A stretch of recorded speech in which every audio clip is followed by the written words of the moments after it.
B, may maganda akong balita.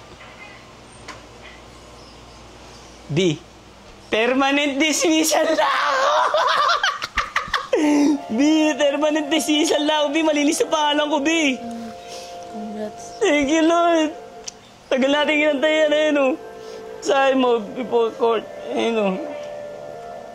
Permanently dismissed. Thank you, Lord. Thank you, Lord, B.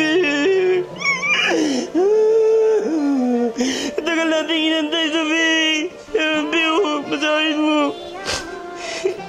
Thank you. B. Malinis na pangalan ko, B.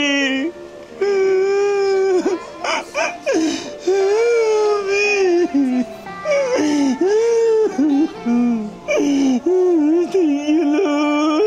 Malinis na pangalan ko, B.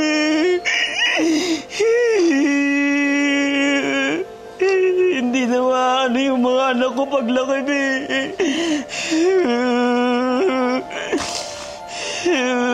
Thank you, Lord. I love you. Thank you, Lord.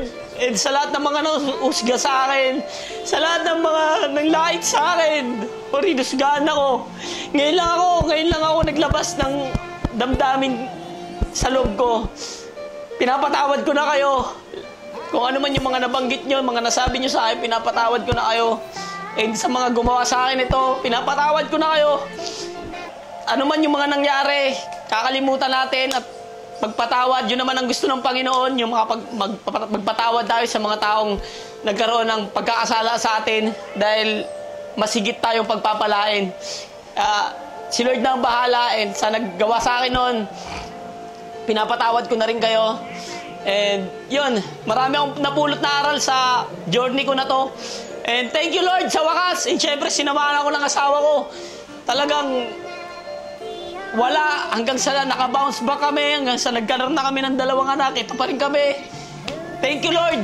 And sa mga magulang ko, na talagang kada hearing nagpupunta, mga kapatid ko, mga kaibigan ko, kay Sir Glo, kay Kuya Jabber Sniper, kay Madam Rosmar, kay Labostoyo, kay Lapio, sa lahat ng mga tumulong sa akin nung panahong dapang-dapa ako, maraming salamat po. Grabe, simula pa lang to, guys. Lahat ng mga grabe. Hindi ko ma-imagine kung ano yung pakiramdam ko kasi sobrang tagal ko na talagang inaantay to. 2 taon. Yeah. Yun. Woo! Sa wakas, thank you, Lord.